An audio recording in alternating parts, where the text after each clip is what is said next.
Nagbitiw bilang kongresista si Ako Bicol Party List Representative Zaldico. Pero ayon sa Department of Justice, hindi pa rin lusot si Ko sa mga kaso kaugnay sa mga flood control project. Saksi si Sandra Aguinaldo. Tapos na ang 10 araw na palugid para magbalik bansa si Ako Bicol Party List Representative Zaldico matapos bawiin ni House Speaker Faustino Boje D. III ang travel clearance ng kongresista. Pero walang Zaldico na nagpakita sa kamera. Sa halip, ipinost sa kanyang Facebook page ang kanyang pagbibitiw bilang miyembro ng kamera. Ayon kay Ko, dahil yan sa aniya ay totoo at malubhang banta sa buhay niya at ng kanyang pamilya. Ipinagkait din umano ang kanyang karapatan sa due process. Agad-agad na epektibo ang pagbibitiw ni Ko. Noong Hulyo pa naka-medical leave si Ko sa gitna ng kontrobersya sa flood control projects. Si Ko ang dating chairman ng makapangyarihang House Committee on Appropriations na nabahira ng issue ng budget insertions. Nagtungo ng Amerika si Ko para magpagamot pero binawi kamakailan ni Speaker D ang kanyang travel authority. Sa pinakahuling impormasyon ay wala na sa Amerika si Ko na sinasabing nasa bansang Spain ngayon. Sa kanyang sulat, sinagot ni Ko ang ethics complaint na isinampal laban sa kanya ni Navotas Representative Toby Tiangco. Itinanggi ni Ko na siya ang naging utak ng inihabol na insertions at realignment sa 2025 national budget. Malabo raw kung hindi man imposible na nakapagpasok siya ng insertions nang hindi nalalaman ng mga miyembro ng Kamara at Senado. Dumaan din aniya dapat sa mabusising pagsusuri ni Pangulong Bongbong Marcos ang General Appropriations Act nung pinirmahan niya ito. Mainam daw kung hihintayin muna ng Ethics Committee ang desisyon ng Supreme Court at Ombudsman sa mga kaso kaugnay nito. Kaugnay naman sa pagkwestiyon ni Tiangco na nag-medical leave si Ko kahit walang ibinigay na medical certificate, sabi ni Ko, hindi naman ito requirement. Itinanggi rin ni Ko na ipinagmamayabang nila ng kanyang pamilya ang kanilang yaman. Wala raw nagbago sa kanilang pamumuhay mula nang mahalal siya sa pwesto. Itinanggi rin ni Ko na kumita siya bilang kongresista mula sa mga proyekto ng SunWest Inc. na dati niyang pag-aari. Sasagutin daw ni Ko ang mga akusasyon laban sa kanya sa tamang panahon at tamang forum. Sabi pa ni Ko, ipatatanggal na niya ang kanyang mga personal na gamit sa kanyang opisina sa Batasang Pambansa. Ang party list aniya ang mag-aabiso sa Kamara kung sino ang papalit kay Ko. Sa iwalay na sulat, nag-leave din si Ko mula sa Ako Bicol Party List. Sa ilalim ng batas, ang papalit sa nagbitiw na party list representative ay ang susunod na kinatawan sa listahan ng mga nominee na isinumite ng grupo sa COMELEC. Git naman ni Tiangco, kahit nag-resign si Ko bilang kongresista, hindi siya makakatakas sa mga kaso sa korte. Pag-iwas yun sa mas marami pang tanong sa Ethics Committee. Kahit naman mag-resign siya, hindi naman siya makakaiwas. Sa Ombudsman, isa si Ko sa mga inirekomenda ng Independent Commission for Infrastructure na kasuhan kaugnay sa irregularidad sa flood control project sa Oriental Mindoro. Posible pong magsampa ng kaso paglabag ng Anti-Graft and Corrupt Practices Act sa procurement law po, sa violation ng revised penal code, specifically sa provision ng malversation and falsification.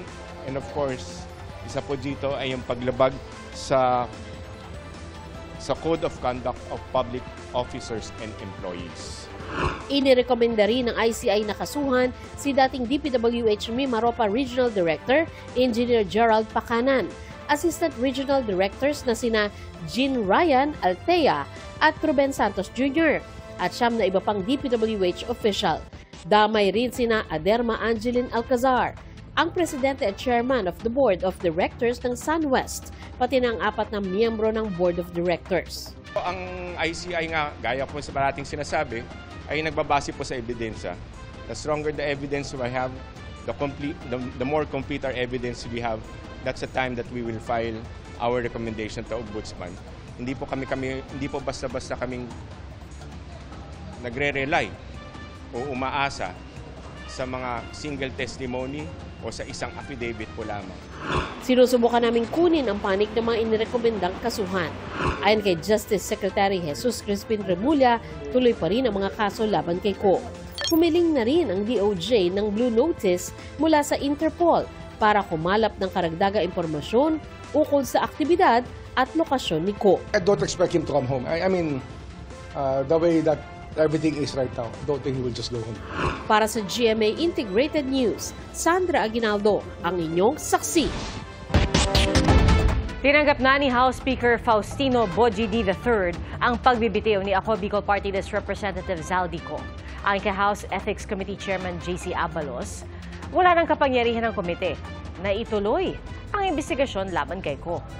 Ang Department of Justice o ang Independent Commission for Infrastructure ang maaaring kumilos ukol sa mga reklamo laban sa nagbitiw ng kongresista. Ayon naman kay Speaker D, pag-uusapan ng Kamara ang kanilang susunod na hakbang. Pino na rin ni D na wala man lang ipinadalang medical certificate si Ko, gayong may kaugnayan sa kalusugan ang dahilan ng kanyang leave. Kaya ang tingin namin dito ay bahala na ang Department of Justice at ganoon din ang ICI kung anong pwede nilang ipataw. Pero kailangan talagang bumalik siya sa lahat ng paraan na magawa. Dapat mapabalik siya at managutan siya sa mga issues laban kay Congressman Zaldico. Ikinababahala ni Vice President Sara Duterte na hindi raw sila inabisuhan ng International Criminal Court kaugnay sa ilang beses umanong pagbagsak ni dating Pangulong Rodrigo Duterte sa kanyang kwarto sa The Hague, Netherlands. Ayon naman sa ICC, hindi sila nagkokomento ukol sa pribadong sitwasyon ng nakatitinang individual bilang paggalang sa kanilang karapatan sa privacy. Saksi si Marisol Abduraman. Naalarma si Vice President Sara Duterte dahil ilang beses na raw bumagsak sa kanyang kwarto ang kanyang ama sa detention center pero hindi raw ito ipinaalam sa pamilya ng International Criminal Court. Ang bagay na ito kinumpirma daw mismo sa kanya ni dating Pangulong Rodrigo Duterte. Tulad nung dinala siya sa ospital dahil nakita siya na walang malay sa sahig ng kanyang kwarto, nakuha namin yon sa hospital personnel. Hindi sa detention unit, hindi sa ICC. Tinanong ko siya kung totoo ba, and then sabi niya, hindi naman yan yung una. Madaming beses na ako natumba was his term. Nauna nang sinabi ng tagapagsalita ng ICC na hindi sila nagbibigay ng komento sa pribadong sitwasyon ng kanilang detainee bilang paggalang sa right to privacy. May hinala rin ang bise sa ginawang pagbisita sa kanyang ama ng mga kinatawan ng Philippine Consulate sa The Hague. Although nagsabi naman sila doon that we leave it to the medical experts sa assessment ng overall health niya. Pero meron silang mga insinuations doon na para bang silang nag-a-assess ng kanyang kalusugan. Nauna nang sinabi ng DFA na professional, non-intrusive at respectful daw ang naging pagdalaw sa dating Pangulo ng career consular officials ng Embahada sa Netherlands. Sabi pa ng ICC, ang mga pagbisitang ito ay ginagawa ng may pahintulot ng detainee. Biyernes daw nung nakarang linggo nang huling makausap ng bise ang ama na si dating Pangulong Rodrigo Duterte. At sa pagkakaalam daw niya, nasa detention facility pa ito ng ICC. Kaugnay naman sa mga nangyayari sa Pilipinas, tinanong ang bise kung sa tingin niya ay stable pa rin ang gobyerno. No, our institutions are clearly abused. They are used for personal gain, and we have already seen the testimony of witnesses about corruption, and there is practically nothing happening in our country. Hindi na rin daw siya nagulat sa pagdawit kay dating Speaker Martin Romualdez sa umano'y anomalya sa flood control projects. Hindi lang sa flood control, ma'am, pati sa sa illegal gambling. Tumatanggap sila. So, si Martin Romualdez, baka kasi yung tao na nagtrabaho ng basura, flood control yung pera na tinatransport nila. Pero marami pang iba pang mga sources ng corruption na dinideliver. Mariin namang pinabulaanan ni Romualdez ang akusasyon ng bise na tumatanggap siya mula sa illegal gambling. Guni-guni lang din daw ang sinasabing mga maleta ng pera na inihahatid sa kanya. Hanggang ngayon naman daw kasi wala pa rin na ipapakitang ebidensya. Nakalulungkot daw na ang bise pa ang nagpapakalat umano ng kasinungalingan. Para sa GMA Integrated News, Marisol Abduraman, ang inyong saksi. Arestado sa Antipolo City ang isang lalaking suspect sa pang-aabuso sa anak ng kinakasama. Ang reklamo ng biktima, sinimulan umano siyang abusuhin ng amain bago pa magpandemya. Ating saksihan.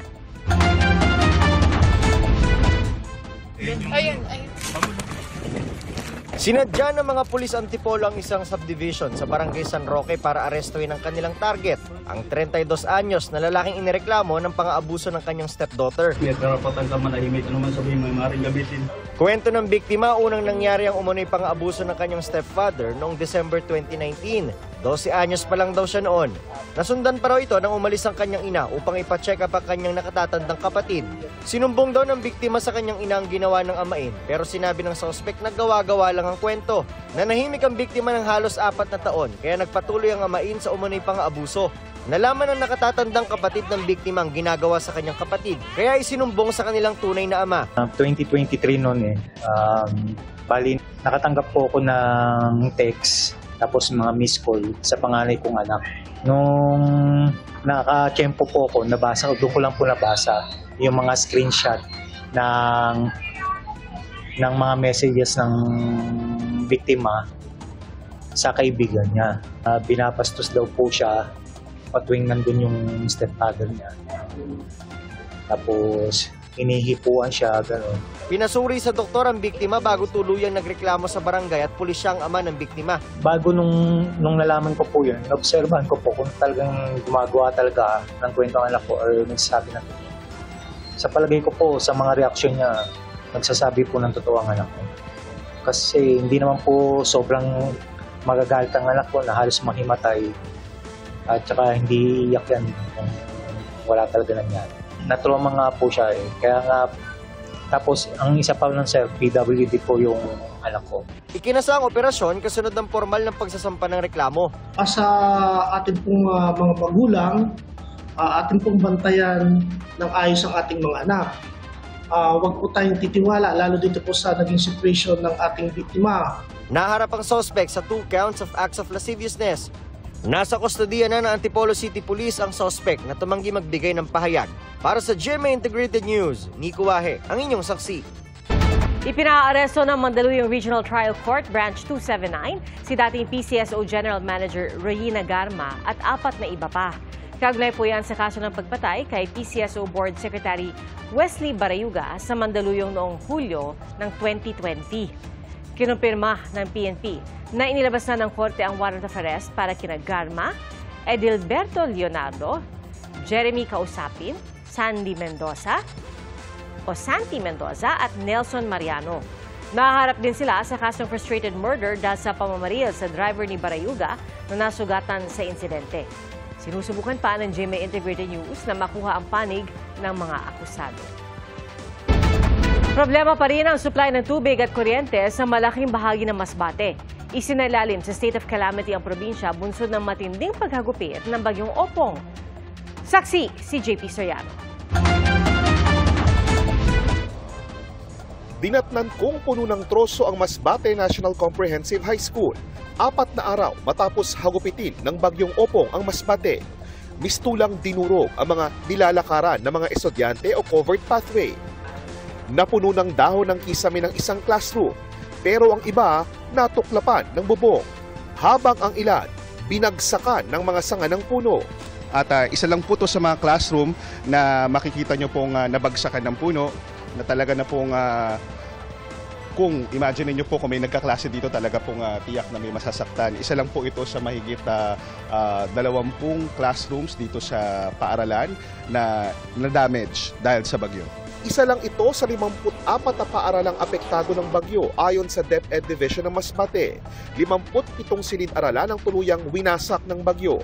71 classrooms naman ang nagtamo ng partial major damage, habang 72 classrooms ang nagkaroon ng kaunting sira dahil sa bagyong Opong. May 43 classroom ding binaha at 11 na landslide.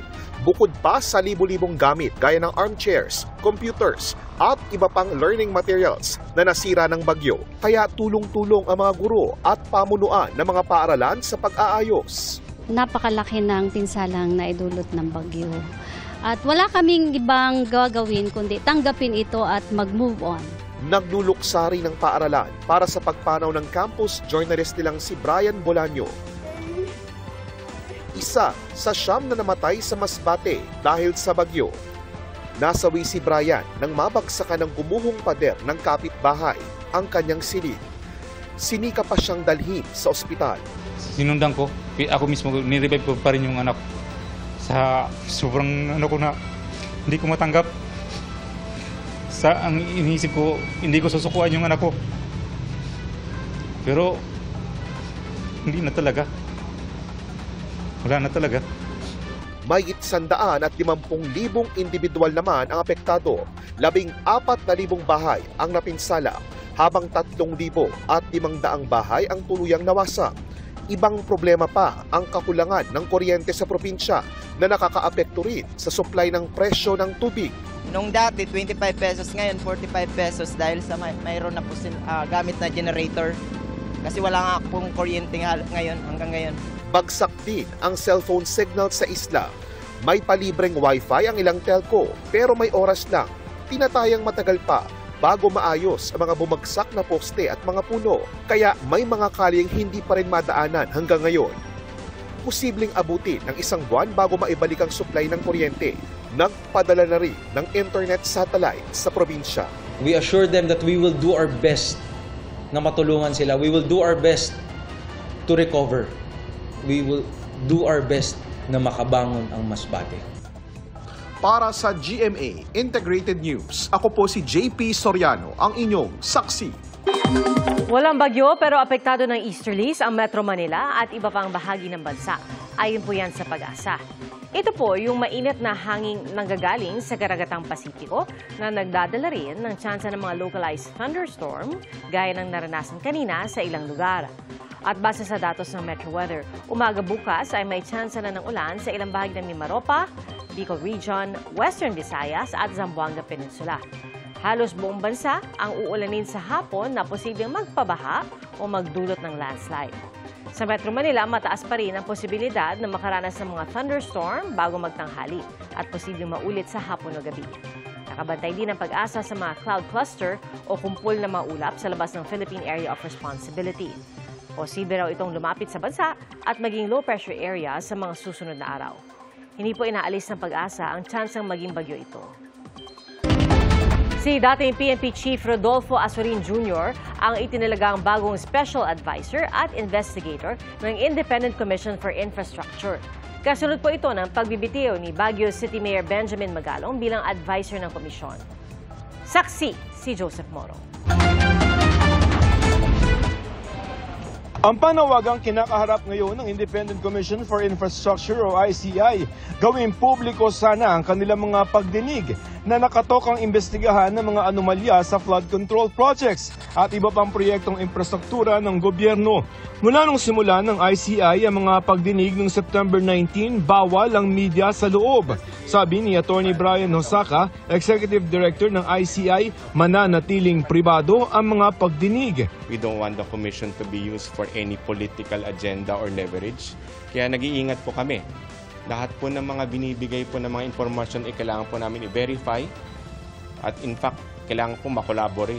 Dumating kanina sina dating DPWH Bulacan 1st District Assistant District Engineers Bryce Hernandez at JP Mendoza. 3 beses silang ipinatawag ng ICI. Tikom ang bibig ng dalawa. Nakipagpulong din sa ICI si Justice Secretary Jesus Crispin Remulla. Ayon sa Independent Commission for Infrastructure o ICI, hindi nila nadodoble ang trabaho ng DOJ sa pag-iimbestiga at paghahain ng reklamo.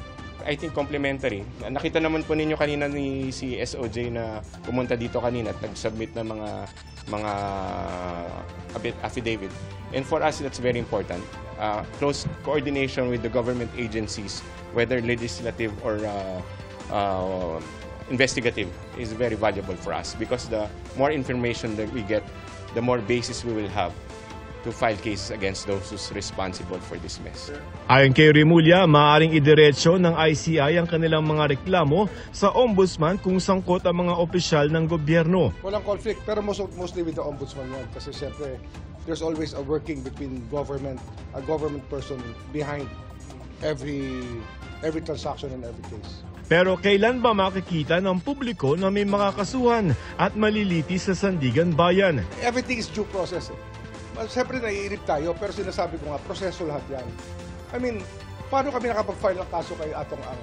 3 taon nang inintay namin. After 1 year, may nakuha kami mga tip. This one will take 3 years? Hindi naman.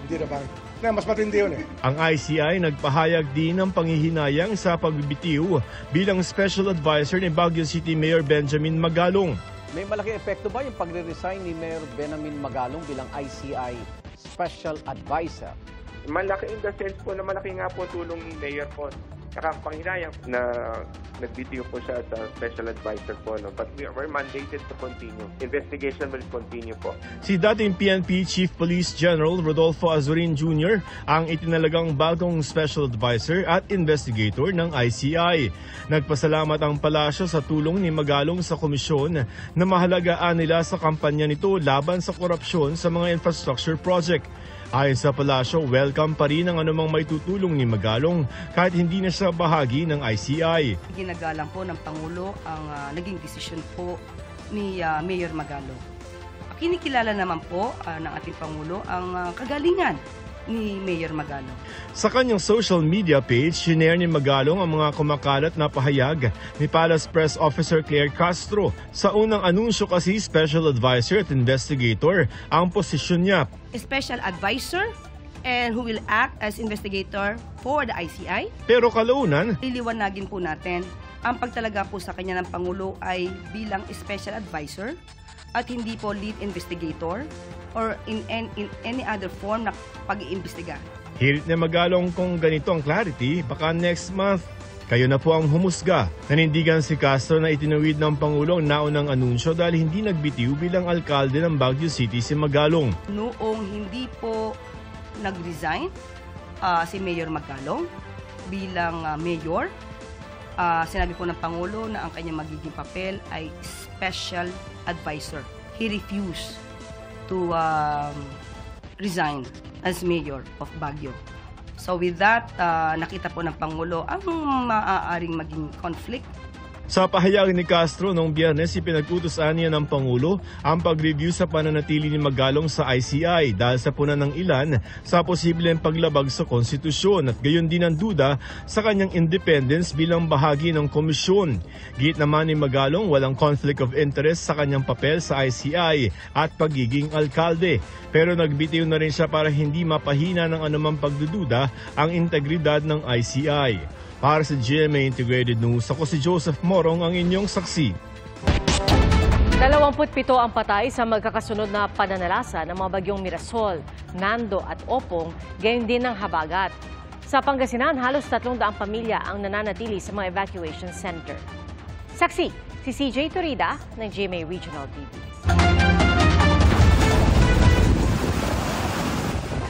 Dahil sa malalakas na alon, ulan at hanging dala ng Super Typhoon Nando sa Calayan, Cagayan at iba pang lugar sa Hilagang Luzon, maraming pamilya at kanilang mga kabuhayan ang naapektuhan. Ang mga katutubo sa Santa Ana, Cagayan, hanggang ngayon hindi pa maayos ang mga tirahan. Malaking tulong to po, ma'am, kasi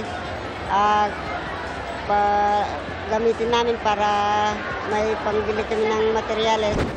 Sa bayan ng Gonzaga hanggang ngayon, nakatali pa ang bubong ng ilang bahay sa pangambang may susunod pang mga bagyo na tatama sa kanilang lugar. Isinailalim na ang probinsya sa state of calamity. Maglalaan ng 20 milyong pisong pondo ang provincial government. So lahat yung savings na yun, around 20 million, ibibigay ko sa Calayan para makapag-recover. Isinailalim na rin sa state of calamity ang pagudpod sa Ilocos Norte kung saan mahigit 600 bahay ang nasira. Sa Lawag City, Ilocos Norte, umaaray ang ilang magsasaka sa pagkasira ng kanilang mga tanim. Yung hindi na tutuloy ng yung bunga niya, may sisira na, yung ganun. Oo. Kunti na lang ang makuha. Oo. Yun. Sa ngayon, wala na. Pag uminit na, masisira na. Sa tala ng Office of Civil Defense Region 1, umabot na sa mahigit 80 milyong piso ang halaga ng pinsala sa agrikultura sa buong rehiyon. Tiniyak naman nilang maghahatid ng tulong sa mga apektado ng kalamidad. Isinailalim rin sa state of calamity ang Dagupan City. Ayon sa mga otoridad, halos 30 barangay ang naapektuhan. Kami po humihingi rin po ng konting pasensya dahil alam naman po natin na medyo dahan-dahan po tayo ikot sa iba't ibang barangay at tutulong. Isang linggo na sa evacuation center ang ilang pamilya dahil baha pa rin sa kanilang bahay. Hindi pa sila pinapayuhan ng mga otoridad na bumalik. Kasi malakas ang hangin, kaya ay na-evacuate po kami dito sa Maluwod. Kamusta ngayon, ma'am, doon sa Maluwod? Mabaha pa, ma'am. Sa zone 7, 8, 9, wala rin pa rin yung tubig sa kanila, lalo sa fisheries, overhead pa rin. Mabagal yung pagbaba ng tubig, kaya medyo hindi pa halos nababawasan yung ating mga evacuees. Sa tala ng PDRRMO sa Pangasinan, halos 300 pamilya pa ang nananatili sa iba't ibang evacuation centers sa Dagupan at Calasiao. 19 na barangay sa Calasiao ang nakararanas pa rin ng baha pero humuhupa na. Problema rin ng ilang magsasaka ang kanilang mga palayan na nalubog sa baha. Ay, yung sinasaka kami na ngayon na namatay, nalubog sa tubig, wala nang nabuhay. Kasi yung baha.